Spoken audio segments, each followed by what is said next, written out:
for some strange reason, one of you bastards wanted to see me cut meat up. God knows why. Before I go any further with this, obviously I'm not a butcher, I've never been a butcher, I have no clue about butchering. I cut the meat up the way I want it. If you don't like it, I genuinely couldn't give a crap. So, where did I plonk the snips? There we go. Alright. First of all, let's get all of this crap out of the bag, shall we? Run that into my rubbish pile that is forever growing, and Bert will kill me for leaving in shot. Let's get some of that juicy crap out of this. Better to get some of it onto there than it is over the side. Now don't be squeamish, people. If you're going to ever do something like this, you're going to get blood all over you, so don't be too squeamish about it, eh? Don't touch it up, knock it out, sunshine. There we go. What has she been cutting with these bleeding scissors? Right, done. Look at that, Mankey. Lovely. Now this is lamb, if anybody is curious. Now, as a general rule, people will say, oh, well, you're supposed to do this with it, and you're supposed to do that with it. I don't actually know why I rinsed my hands just then. That was kind of pointless. But, for me, let's have a look. Let's see how it's big old wallop in there, where the hook's obviously been in. This has been where the hook's gone in. See a dirty great big hole. So that is not the greatest situation. So what do I want it to look like? I don't want to, I mean this is a boneless leg. So I could cut it into a couple of leg joints, or I could go for a couple of leg steaks. I'm probably just going to cut it into something I can fry. So, having thought about that, what I'm going to do is tackle this the vegan way.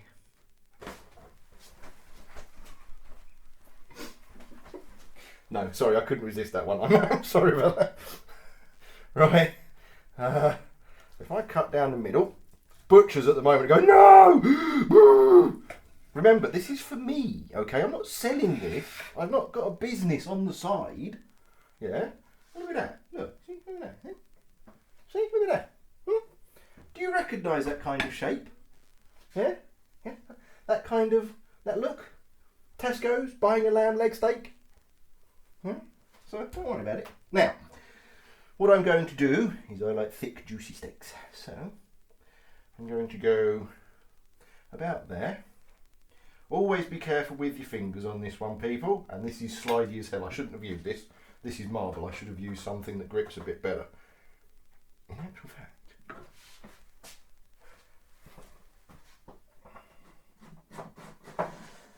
Ta-da! I can.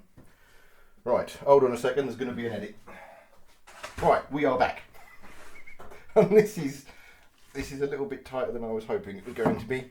Right, now it's not moving, so, there we go. How do I do this? Now this knife is exceptionally sharp, I've just sharpened it. So once you get the cut going, nice easy, one direction, not the band.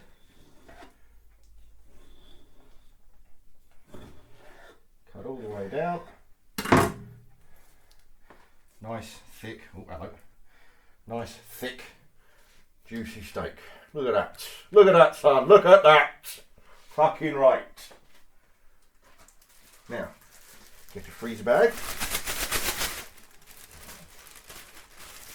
And plonk it in said freezer bag. Look at that, see? Nice and easy. Oh, hello. Go. Right. Now. Done, and done. Son. Right, that's that one done. Now at the moment, butchers are going to be looking at this going, yeah, now what are you going to do, son, eh? Hey, now what are you going to do, bruv? What I'm going to do now is, turn it this way. Okay, get a cut going. And then I like to just go, that's how sharp this is, like that. Yeah, so always watch your fingers in this situation. You don't want to go cutting through those little bastards, because you'll contaminate the meat. Never understood that. If you cut yourself, you'll contaminate the meat. You can't eat it. It's your blood. You know. Just saying. Look at that. Look at that. Look at that. Look at that. See? Look, look, look. It's almost like I know what I'm doing. I clearly don't. Butchers are probably bounced up and down at the moment. Go, you moron. You don't do it like that. You do it the other way. That's not correct. I'm the only one. Well, myself and Bert are the ones who are going to be eating this. And you can probably see where the microphone is. So, sorry if I'm getting loud and quiet and loud and quiet. Anyway, let's have a shufty. So, do that. Look at that, nice. Nice again. Cut all the way through. Hold on a minute. I don't know whether the camera's going to pick that up, but holding it all the way through. Watching your fingers underneath it, just in case you cut in. Oh, I'm doing this at a funny angle. Sorry, I can't do it at that angle. Sorry. I've got to do it at the angle I know. There we go. That's a bit gristly. But look at that. Look at that, son. Look at that. There you go. So, why in God's name did some of you, because I tweeted this and Facebooked it, for those of you who have absolutely no clue what I'm going on about, I tweeted what I was doing. I tweeted photos because everyone's panic shopping. And all I do is I go down to a wholesaler, an actual wholesaler. Not like, well, obviously the wholesaler I used to work for, so there you go. And I just buy things like this. Now, what I could do with this, could turn that into a bit of a roasting joint, couldn't I? I mean, I could just roast it like that. That would actually be quite good. Look at the fat on that. That would roast up quite tasty. Got a nice little bit there. I think I've had a bloody good idea on that one, son. Although I was thinking about doing that with this because you've gone right into that. look at that. No, 7.62 exit wound. Look at that.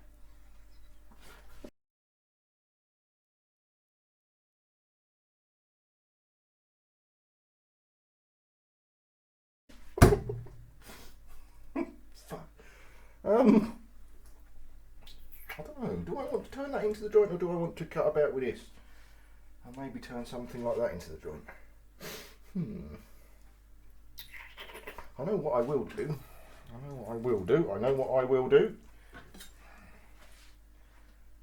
First of all, I don't really want that bit.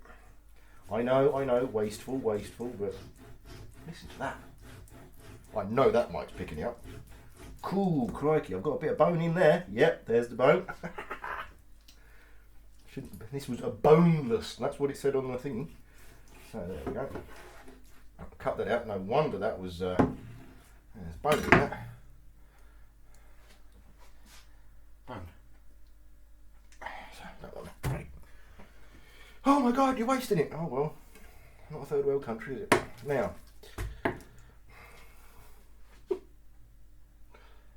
right, so, get that cut.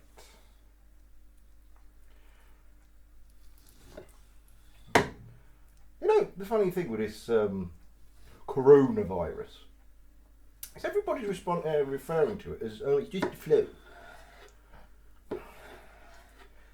The thing is, if you have a cursory glance on that, look at that. You can see where the hook went in, but not too bad, is it? No. Anyway,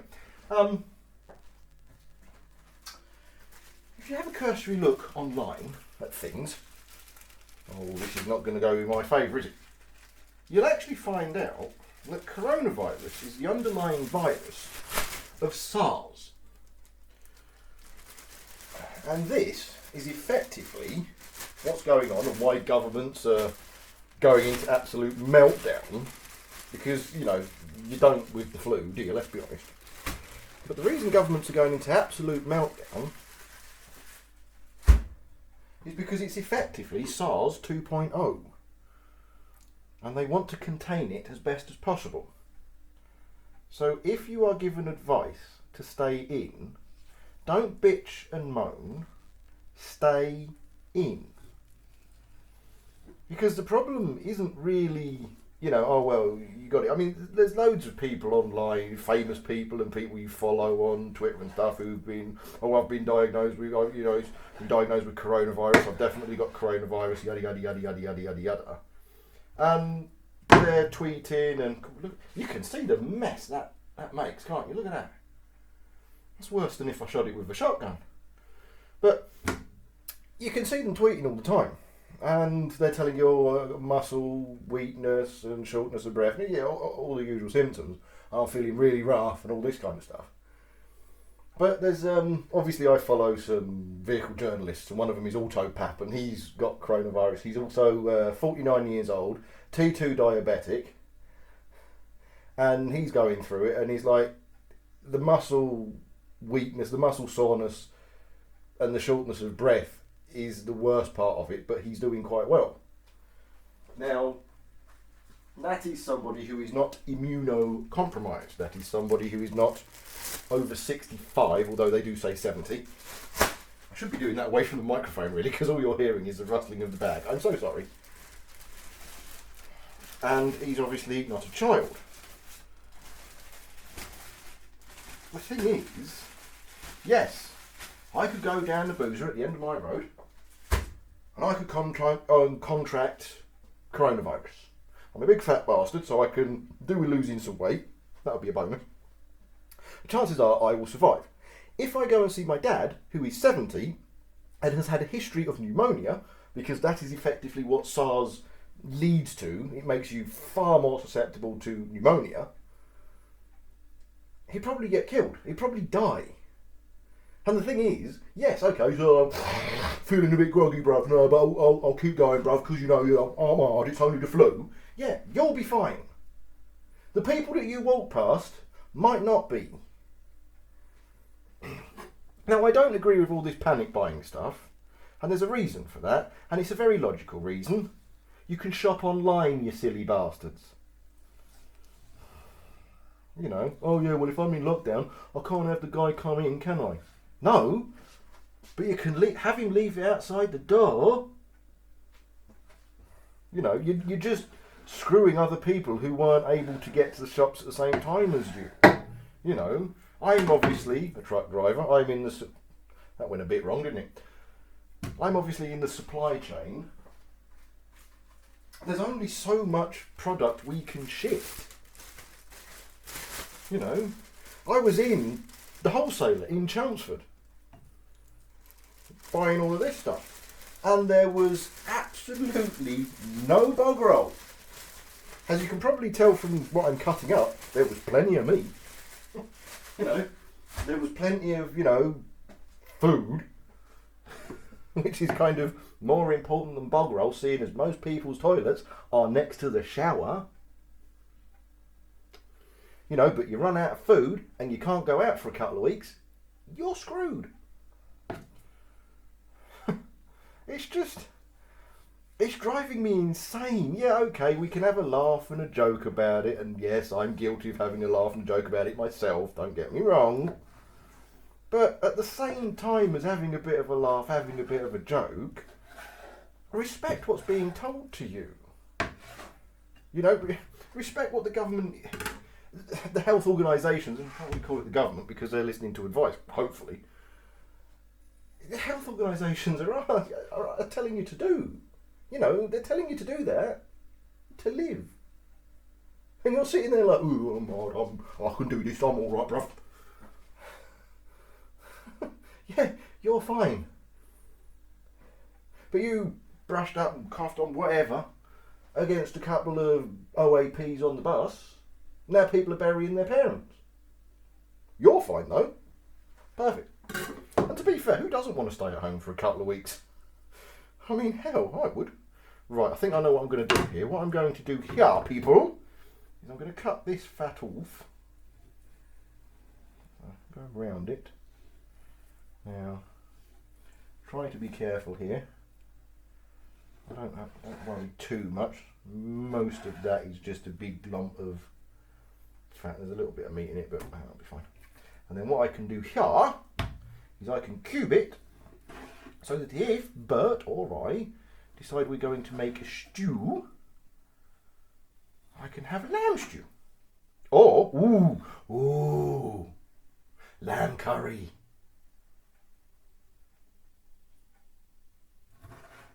That's an even better idea. I'm going to cut this up as well. I'm going to add meat to the lamb curry idea. This is a good idea. You see this don't need that. That's all crap. Right, this is exactly why you should buy meat like this and do it yourself. Because when you're doing this, you know, you can turn it into whatever you want. That's the thing. If you go to a butcher's and you say, I want a couple of chops, he's going to cut you a couple of chops. Oh, I want a couple of steaks. He's going to cut you a couple of steaks. And of course you're going to take the steak home and you're going to be like, I'm just going to have a steak. I'm just going to fry the steak up. But when you're actually cutting the meat like this, and I might actually do it to this, you know. When you're actually cutting the meat like this, you can decide as you're going what you're going to use it for. You know, do I want a steak here? Well, I've got a couple of steaks. You've just seen me cut them. But then it's like, oh, I could do a stew. I've just cut up the beef joint. I had a big beef joint. That's what that was out for, because that was a big ass. That was a rump. That was all everything. Anyway, I'm sidetracked. And I cut up the beef into cubes so that we can do a stew with it. Perfectly fine.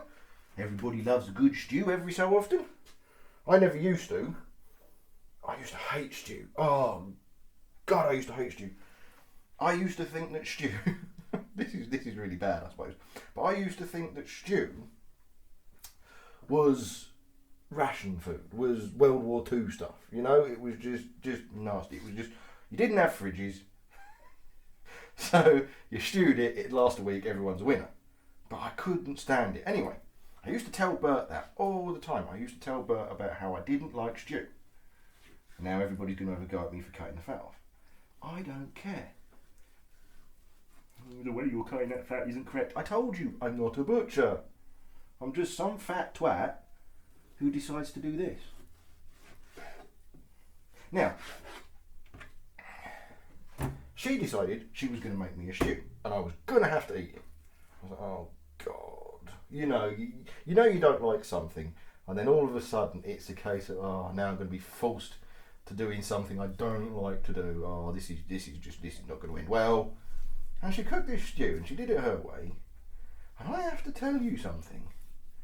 You know, I know we're both a bit overweight, so the clue's kind of there. But Bert can make an amazing goddamn stew. I mean, really, she can make a seriously good stew. The woman's got some talent. And I have never, I swear to Christ, I've never liked stew. I hated my mother's stew. It was like eating mud. I couldn't stand it. Absolutely hated it. And Bert's stew, I actually asked her to make stew. I never did that. You know, I asked her, when are you going to make some stew? Come on, when are you going to make some stew? Come on, when are you going to make some stew? If I did it, it would taste like my mum's. It would taste like mud. I'd hate it. But she's actually quite good at it. So, yeah. So there we go. So I cut that up to have stew. I got completely sidetracked on that one. I'm good at that. And, yeah, what was I saying about cutting up the meat? Yeah, if you cut your meat up yourself, like I said, halfway through, yeah, I could do a joint with that. I could do something with that. But, okay, this is a lamb leg joint to make steaks with. What am I doing? What am I doing? There you go, see? You know, to make steaks with and stuff like that. So yeah, I could do it as a joint easy enough. But I could now make a curry. And it's so inexpensive doing it this way as well. You have no idea. I mean, I've got... How many steaks did I cut? I cut about... The beef joint was 50 odd quid, I think. Hold on.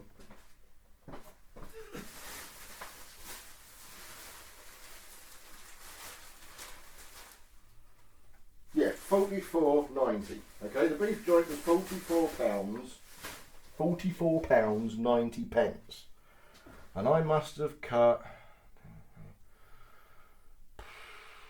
20 steaks out of that, a lump to roast so we can have some roast beef, and more than enough cubes of beef to make, well, 2 stews easily. 45 quid. You buy 20 steaks from Tesco's, decent steaks, I mean proper, you know, nice ones, for under 45 quid.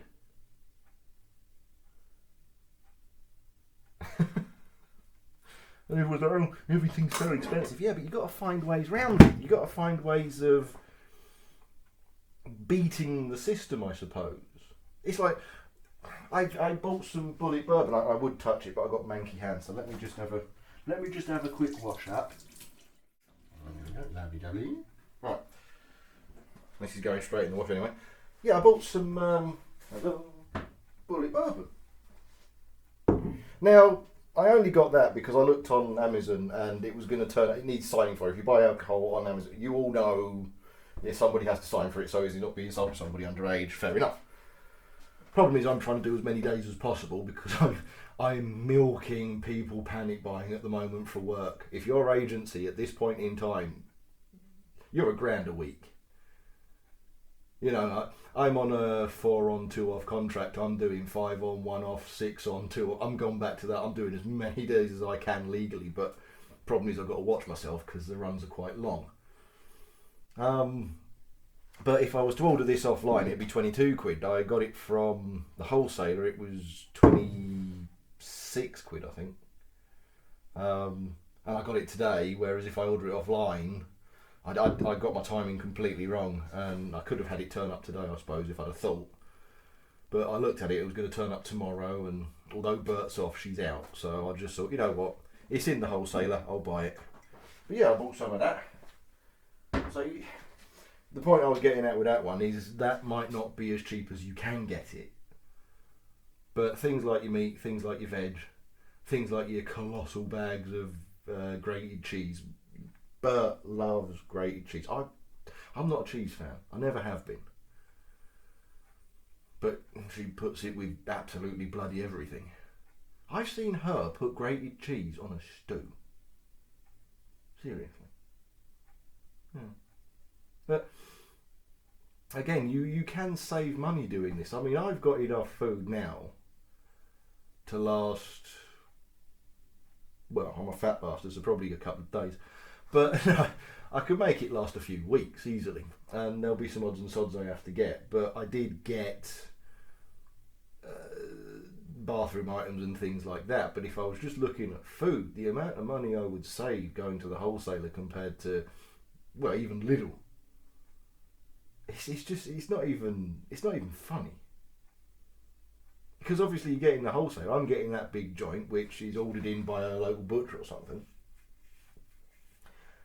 And he's obviously cutting it up to make all his profit and sell his steaks or whatever, you know, keep the lights on. Well, I'm just getting it without the middleman.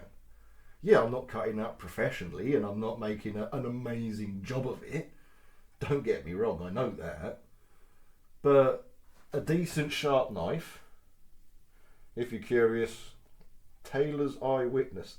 That is an ironic name for a knife, isn't it? Taylor's Eyewitness. Got an eyewitness. But you know, you get a nice sharp knife and it's easy enough to sharpen with something like that, whether you want to roll it in there or do it the proper way, you know. I think you just cut through the meat. Nice and simply. Yeah, I literally didn't put any weight on that. Yeah, literally. I'll put it in there, right? I won't put any weight on it, okay? I'll just... Oh, hold on. I'm going to have to hold it in place.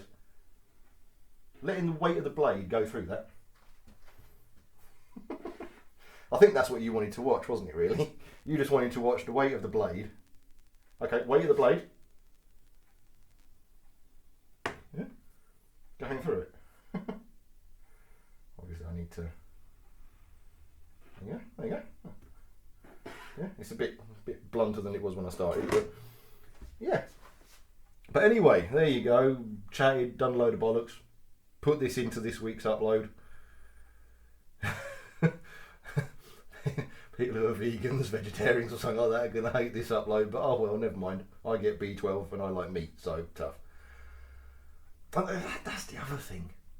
The photos you see online. Oh, this is how meat pigs live. In cages. Yeah. Sow pens are banned in the UK.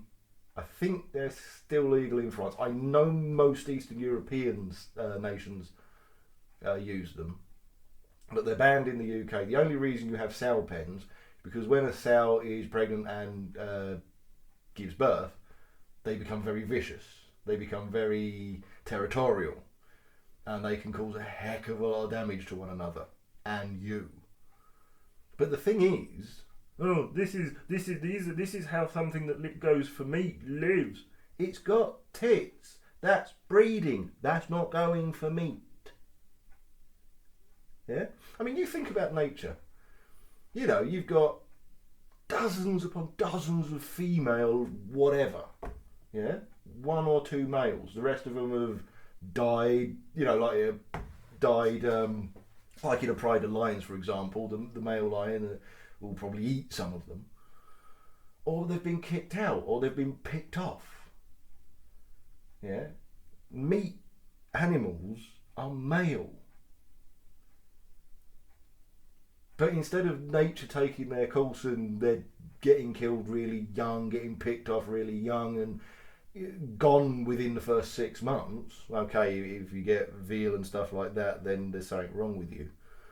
Because I don't believe in killing something that's, well, still on the teat, really. But most meat animals, you know, they've lived a year or two. They've had relatively decent conditions, especially in this country. You know, in nature, if you let nature, if you just, you know, shoot them all and let God decide style thing, you know, you just use a chaos theory, it's going to be really nasty. Because they won't have the medications, they won't be looked after, they picked off constantly, attacked by the bigger males in the, you know, really, really nasty. We've really managed them. You know, and they're going to die anyway. All the males wouldn't survive normally. They'd be obliterating one another, dying painfully and horribly. I get to eat. They get to have some semblance of a relatively safe life. Okay. It's not a nice thought. It's not a nice process. You know, personally, I'd rather go out with my gun. You know, because then it's me versus them. They have every chance I'm going to miss. You know what I mean? And I am a strong believer that if you eat meat, you should be willing to kill an animal. And if you're not willing to kill an animal, maybe you shouldn't be eating meat. But again, that's my own personal choice, my own little argument on it, and I'm not really getting into too much detail because I've got this to edit now. And I've got various other things to do, and it's my one day off. And the Terrican, it's just been through the MOT, passed the MOT. It's got brake issues that need sorting out, but it was passable. I was taking it into Chelmsford, and obviously I did the injector seals a while ago. I blew those, and it was about anything over about 3,100. And you shouldn't do that with that vehicle anyway. I mean, it's not designed for it, but anything over about 3,100 RPM or 3,000 RPM, there was like a kind of ticking style noise. He started doing that again. Fortunately, that thing's got enough oomph that 2,600, and it will change, you know, it's automatic, it will change naturally, and it gives you enough to keep up with the flow of traffic, so it's fine. But it just started ticking again. I was like, really? You've just gone through an MOT and you're doing it again? Because he just went through an MOT last year and I blew the injector seals on it. So yeah. So I'm just nursing that at the moment. I can't be arsed with it. But yeah, anyway, like I said, I've said what I'm going to say. I'm not going to go into too much detail on certain personal ideals because that's going to cause arguments, and I'm not in a position today to really go into depth. I've got so much else to do now. But anyway, there you go. Somebody on Twitter wanted to see me cut the meat up, so there we go. You've seen it. It's done my weekly upload. I've dragged it on for a while. Thanks for watching. Yes, this is my kitchen. It's messy. Never mind. I'll get over it. Like, subscribe, share about, do whatever it is you usually do. I'll see you in the next one next week. Take care. See you later.